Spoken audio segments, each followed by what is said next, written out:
Selamat sore kawan setara, senang sekali berjumpa kembali dengan saya Sisi, dan senang sekali rasanya di sore hari ini kita sudah dibersamai dengan narasumber kita yang luar biasa. Mungkin saya ingin menyapa terlebih dahulu. Di sini sudah ada Kak Rafinjai Kukraja. Selamat sore Kak. Sore. Ya, beliau adalah akademisi agama Hindu di salah satu universitas di Bali, di Denpasar, tepatnya adalah Universitas Hindu Negeri I Gusti Bagus Griwa. Dan senang sekali, terima kasih sebelumnya Kak, aku manggilnya Kak Jai ya. Oke, terima kasih banyak Kak Jai sudah berkenan mampir ke kantor Setara nih, dan mungkin nanti kita akan banyak diskus tentang agama Hindu mungkin ya. Dan selain itu juga kita akan ditemani juga dengan seperti biasa Pak Coki atau Pak Bonar Tigornai Pospos yang sangat setia menemani dalam setiap diskusi kita di YouTube channel Setara Institute. Selamat sore Pak Coki. Sore, Sisi. Ya. Terima kasih Pak Coki sudah meluangkan waktunya nih dan terus menemani diskusi di channel YouTube Setara. Dan kawan Setara, sore hari ini diskusinya sangat menarik ya, topiknya adalah terkait dengan Hindu dan keindonesiaan gitu ya. Tapi kalau misalkan mungkin kita sebelum membahas ke arah yang lebih serius nih, nah boleh nih, mungkin kita akan eksplor lebih dalam terkait dengan narasumber kita. Di sini sudah ada Kak Rafinjai. Boleh nih Kak Jai, bisa diceritakan ke kawan Setara gitu. Sebetulnya kalau misalkan saya boleh menilai di awal gitu ya, kayaknya Kak Rafinjai juga ada keturunan selain Indonesia gitu ya, mungkin lebih tepatnya disebutkan. Nah, jadi aku penasaran nih, kira-kira Kak Rafinjai ini sebenarnya mungkin, karena kalau misalkan kita lihat di TikTok, anyways teman-teman, kawan-kawan juga bisa banget follow TikTok dari Kak Rafinjai ya Kak ya. Apa tuh Kak? Boleh disebutkan? Di Bahasa Agama atau Dr. Rafinjai. Nah, itu banyak sekali di situ diulas terkait dengan agama, terutama terkait dengan agama Hindu ya Kak. Rafinjai banyak sekali memberikan edukasi soal agama Hindu, dan salah satu kontennya di situ membahas tentang sebenarnya Kak Rafinjai itu berasal dari kakek nenek Kak Rafinjai berasal dari salah satu daerah di India yang kemudian datang ke Indonesia. Nah, boleh tuh Kak diceritakan lebih dalam gimana sebetulnya itu prosesnya? Ya, lucu sih mungkin bukannya seperti ini, tapi kedua kakek saya itu lahirnya di Batavia. Oh, iya. Okay. Mereka itu lahirnya di tepi Sungai Ciliwung, di daerah Pasar Baru. Dan sebenarnya buyut saya yang pindah ke Indonesia sekitar tahun 1920-an. Tuh. Awalnya sih mereka itu ingin explore saja ya wilayah-wilayah yang berbeda selain India. Awalnya dari yang saya dapat tahu dari orang tua, mereka itu awalnya ke Singapura dulu, lalu dari sana baru ke Batavia. Dan di Batavia mungkin lebih ramah para penjajah Belandanya dengan pendatang-pendatang, lalu diberikan juga wilayah tertentu kan, seperti di Pasar Baru, untuk perdagangan, untuk orang yang non-pribumi. Lalu di sana itu mereka menjual, awalnya itu dari senar. Dari misalnya senar untuk raket tenis, senar buat mancing gitu. Jadi semuanya berawal dengan tali, dengan senar gitu. Itu menarik juga ya? Iya. Lalu dari sana kakek sama nenek saya itu mulai berkembang ke sport dan musik. Dan kalau sekarang itu bapak saya fokusnya itu hanya di alat musik. Gitu. Ya, masih di Pasar Baru? Masih di Pasar Baru juga. Masih. Iya, benar. Jadi masih di Pasar Baru, bahkan tempat-tempatnya yang bersejarah bagi keluarga kami seperti di mana kakek saya lahir atau apa itu masih ada juga. Jadi sangat Jakarta ya. Benar. Walaupun bukannya seperti ini, tapi ya sejarahnya seperti itu. Oke. Jadi besar memang di Jakarta, di sekolah negeri, sekolah swasta? Kalau saya itu kebetulan ke sekolah Gandhi. Jadi itu sekolah yang memang dibuat oleh komunitas India. Jadi komunitas India yang ada di Indonesia itu mereka lumayan, bisa dikatakan lumayan berhidup terpisah ya, dibandingkan dengan komunitas-komunitas Tiongkok atau Arab lainnya yang juga merupakan pendatang ke Indonesia. Tapi menurut saya, kalau masyarakat Arab sama Tiongkok itu mereka sebenarnya lebih membaur ya, lebih mengambil peran aktif dalam negara, atau mungkin mereka bisa dikatakan lebih berguna juga ya, lebih terlibat untuk ekonomi, lebih terlibat untuk pendidikan, untuk juga mungkin ada beberapa yang udah menjadi PNS atau udah menjadi tokoh-tokoh politik. Tapi kalau orang Indianya, masyarakat Indianya mereka lumayan, ya sangat eksklusif sebenarnya sih. Jarang banget bahkan ada orang India Indonesia yang mungkin bisa fasih dalam bahasa Indonesia, atau mungkin mengambil pekerjaan seperti PNS atau pekerjaan yang menyentuh dengan pemerintahan. Berarti Iya. pada umumnya apa Kak? Berarti Bisnis sih, bisnis. berusaha berdagang gitu ya. Berdagang sendiri, mungkin impor, pasti banyaknya tekstil ya. Tapi demografiknya tentu saja berbeda, karena orang India suku mana nih, gitu. Oh, Sama gitu aja ya? kayak di Indonesia kan beragam. Mungkin kalau orang-orang Batak sukanya biasanya apa, beda dengan orang-orang Sunda atau orang-orang Jawa kan, gitu. Jadi yang kebanyakannya itu dari India itu ada yang dari suku Punjabi, seperti saya sendiri. Kakak Punjabi. Lalu ada yang Sindhi, lalu ada juga yang dari India Selatan, yang seperti kita banyak temukan di daerah seperti di Medan, gitu. Kalau yang di Medan atau yang di Sumatera gitu, saya rasa mereka itu lebih aktif ya, lebih ikut terlibat di masyarakat ya. di masyarakat. Lebih inklusif, mencoba. Lebih ada di setiap tingkat pekerjaan yang ada. Makanya wakil gubernur ya. Oke, gubernurnya ya kalau nggak salah keturunan dia. Keturunan dia ya. Yang Sedangkan kakaknya Ralin Shah yang artis itu ya, betul ya. nah, ya begitu, mereka itu lebih mungkin beda ya konteks medannya, mungkin berbeda, atau mungkin karena Medan sendiri ya juga lebih banyak campuran dari etnis atau dari suku-suku lain ya. Jadi sehingga dampaknya kepada masyarakat India di situ ya mereka itu lebih membaur dan lebih terbuka gitu. Kantong-kantongnya di mana aja nih? Apa maksudnya ini ada Medan, ada Jakarta, ada kota lain yang agak cukup besar. Jujur saya kurang tahu. Karena saya juga saya nggak begitu punya kenalan banyak orang India gitu. Tapi sebenarnya studi sosiologis yang menarik ya sebetulnya. Iya. Karena jarang dibahas ya tentang apa orang-orang India di India Indonesia. Benar, Istilahnya mungkin benar. India Indonesia ya. Dan nggak terlalu lama juga sih, kalau nggak salah memang keluarga saya generasi yang keempat itu salah satu yang bisa dikatakan yang paling lama gitu di Indonesia. Yang lain-lain yang lebih populer sekarang orang-orang Indianya itu kebanyakannya mungkin generasi kedua atau generasi ketiga. Ada juga yang dari kakek atau neneknya mereka yang pendatang, atau ada juga yang dari orang tuanya mereka yang pendatang gitu. Nggak ada yang, sangat jarang sebenarnya menemukan yang 4 generasi seperti saya dari buyut. Gitu. Jadi cuma mau konfirmasi aja. Sebagian besar kalau di Jakarta ya, itu memang ketika mereka tumbuh besar, mulai dari masa usia dini mereka sekolah terpisah ya? Benar, sekolahnya mereka terpisah, teman-temannya juga mereka sangat rasis dan eksklusif dengan cara seperti itu. Gitu? Iya benar. Di Jakarta tapi Kak jadi. Saya mungkin saya cuma bisa bicarakan yang di Jakarta Jakarta saja ya. karena saya cuma kenal konteks itu saja ya. Kalau di tempat-tempat lain seperti mungkin di Surabaya pasti saja juga ada. Mungkin di daerah-daerah lain juga. Kalau di Bali setahu saya kebanyakannya yang Pakistan, jadi yang Muslim, bukan Hindu India gitu. Kalau yang di Indonesia, yang di Jakartanya itu kebanyakannya mereka suku Sindhi atau Punjabi dari India Utara, dan kebanyakannya mereka itu Hindu gitu. Nah, saya nggak tahu juga tuh, Anda dan teman-teman Anda itu kan mengalami sebuah pendidikan tersendiri, agak eksklusif, terseparasi. Tapi bagaimana melihat keindonesiaan gitu? Apa? Saya dalam rasa tubuh tidak ada- sama ada- sekali. Nggak ada problem. Tidak. Nggak ada double identitas gitu aja. Saya orang India tapi saya juga Indonesia. Atau Kayaknya gimana? cuman makanannya saja. Cuma makanannya aja. Iya, jadi mereka itu cuma suka, atau lidahnya sudah melokal saja ya. Jadi mereka itu mungkin lebih suka sambal atau mungkin lebih doyan makan-makan Indonesia gitu. Tapi kalau dikatakan bahasanya atau budayanya ataupun nonton sinetron atau musik Indonesia atau apa, tidak. Mereka tidak menonton dan mereka tidak merasa bahwa mereka bagian dari itu. Iya, jadi misalnya kalau di keluarga saya aja cuman saya sendiri saja yang bisa dikatakan paling Indonesia. Gitu. Kalau dibandingkan dengan saudara-saudara saya atau kakak saya, ya sangat berbeda. Orang tua saya juga sangat berbeda, benar. Masih tetap lebih terorientasi kepada budaya yang dari India. Bisa dikatakan lebih hilang. Karena tidak begitu, iya mereka itu merasa dirinya sebagai orang India benar. Tapi di saat yang sama juga mereka mengakui bahwa mereka itu tidak Indonesia juga. bukan orang India juga. Bukan orang India juga.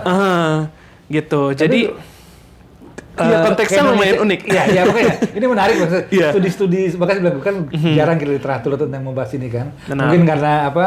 Karena orang India populasinya tidak terlalu signifikan. Iya, tidak signifikan. Kemudian kedua, gesekan sosialnya dengan masyarakat Indonesia nyaris jarang ya. sehingga jadi seakan-akan itu sesuatu yang tidak perlu dibahas lah gitu ya. Tapi sebenarnya ini benar-benar menarik ya. Ada dari diaspora, ada pendatang dari luar yang berkembang di Indonesia, udah muncul bergenerasi gitu ya. Benar. Tapi sebetulnya memegang peranan penting juga khusus dalam dunia perfilman loh. Mungkin itu saja. Produsen sinetron banyak juga dari Yoga Pujabi film ya. Tapi lepas dari itulah. Tapi emang kalau Jai sendiri tetap merasa lebih Indonesia atau masih saya masih ada nih perasaan jiwa-jiwa India. Indianya gitu, gimana sebenarnya?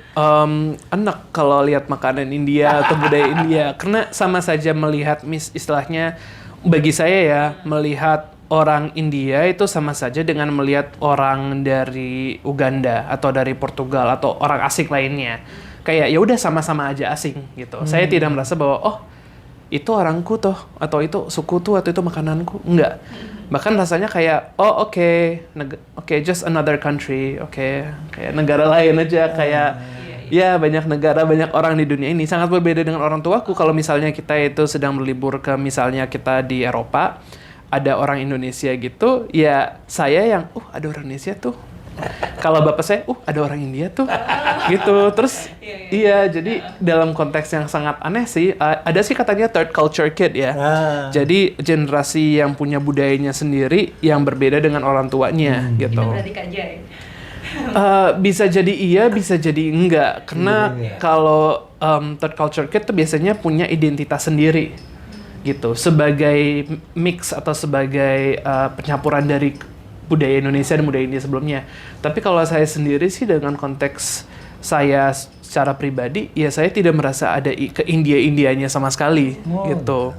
Jadi ya buktinya saya juga nggak ada teman-teman yang bersuku India atau teman-teman India. Mungkin teman-teman keluarga banyak, tapi nggak kenal juga dan nggak ketemu juga, gitu. Lalu saya juga high school dropout, jadi saya itu keluar dari sekolah saya karena saya menganggap terlalu homogenes ya. Terlalu banyak orang yang dari suku-suku tertentu saja. Jadi saya keluar terus saya pindah ke Bali gitu. Yang lebih usia berapa itu? 16, saya umur 16 tahun pindah ke Bali. Lalu saya homeschooling. homeschooling. Sambil terlibat dengan yayasan-yayasan dan NGO di Bali. Yang itu lebih beragam gitu ya. Benar, yang lebih Bali sih. Lebih Bali Iya. Tapi menarik sih, tadi Pak Coki sempat singgung kan soal gesekan-gesekan gitu ya. Nah, aku pengen tahu dari Kak Jai sendiri nih. Setelah mungkin kalau misalkan dari kecil sampai 16 tahun kan mungkin dari sekolah dan lain sebagainya kan lebih homogen ya. Mungkin gesekan itu mungkin kurang. Nah, setelah pindah ke Bali itu pernah nggak mungkin ada gesekan-gesekan itu? Atau mungkin merasa Kak Jai sendiri pernah ada suatu momen mungkin diskriminasi atau lain sebagainya karena mungkin identitas Kak Jai yang keturunan India dan lain sebagainya itu, Kak? Rasanya semacam mungkin kayak nggak cocok dengan tubuh ya. Karena saya rasa sebagai orang Indonesia, tapi wajah saya ada. Gimana dong? Udah dikasihnya Body Ya, casingnya kayak body dysmorphia gitu ya mungkin ya. Casingnya udah beda. Casingnya beda, tapi jiwanya itu sama dengan mereka, jadi sangat sulit sebenarnya sih. Sangat-sangat sulit. Sampai saat ini udah 10 tahun di Bali, bahkan udah jadi warga Bali pula, tapi masih aja kalau memang dulu saya pernah kerja di Ubud, jalan dari kos ke tempat kerja setiap hari ditawarin taksi. Dikira turis. Bahkan pakai uniform dari tempat kerja juga dengan logo tempat kerja, udah jalan setiap hari di jam yang sama, berpakaian baju pakaian yang sama, masih aja dinawarin taksi. Karena mengira kakak turis. Sampai pernah habis kayak 2 bulan atau apa kayak beli kan, saya kan setiap hari jalan di sini, kerjanya di situ. Kok nggak nyadar ya bahwa bukan turis gitu. Lalu setiap kali ke pasar atau setiap kali ya little things saja sih mau melakukan hal-hal yang mungkin ya hampir setiap hari sebenarnya saya ditanya, kiranya bule, kiranya nggak bisa bahasa Indonesia, hampir setiap hari, baik itu mungkin supir go-kart, go-ride, atau mungkin di pasar, atau mungkin siapa gitu. Tapi bahkan memang, di kampus juga. Memang belum pada tahap yang sampai Kak Jai merasa dirugikan atau gimana-gimana ya Kak? Itu masih, kalau yang tadi Kak Jai ceritakan ya masih normal ya, masih nggak ada yang dirugikan kan dari Kak Jai sendiri? Bahkan kalau di Bali sendiri ada keuntungannya, misalnya bisa masuk ke hotel. dikirain tamu hotelnya ya. Atau mungkin bisa ke restoran-restoran yang biasanya itu sangat diskriminatif ke warga lokal. Kan ada tuh klub-klub sama restoran-restoran di Bali yang diskriminatif ya. Kalau orang Jakarta atau orang Surabaya, mereka itu kadangnya dipandang sebelah mata ya dibandingkan dengan turis asing. Nah, kalau saya itu malah dapat benefitnya. Ya, masuk aja ke tempat eksklusif terus mintanya gado-gado gitu. Aduh, kocak sih. Tapi mungkin mengeksplor lebih dalam nih, Kak, yang tadi kan Kak Jaya homeschooling, kalau misalkan homeschooling dan dengan NGO lain dan lain sebagainya gitu.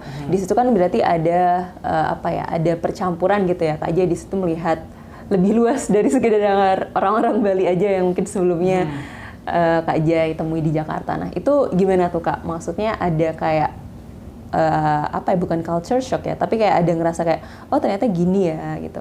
Ketika melihat dunia yang lebih luas gitu, orang-orangnya ternyata lebih beragam, budayanya mungkin lebih beragam. Itu gimana tuh, Kak? Kayaknya itu sama dengan setiap orang Jakarta yang pindah ke kampung ya, atau ke desa ya. Kayak, oh mereka ada budaya.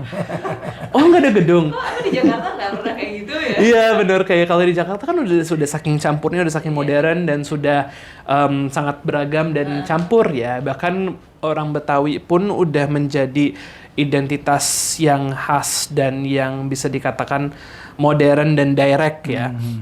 Sedangkan kalau di Bali kan mereka sangat kental dengan adat budayanya mereka, apalagi dengan bahasanya mereka juga.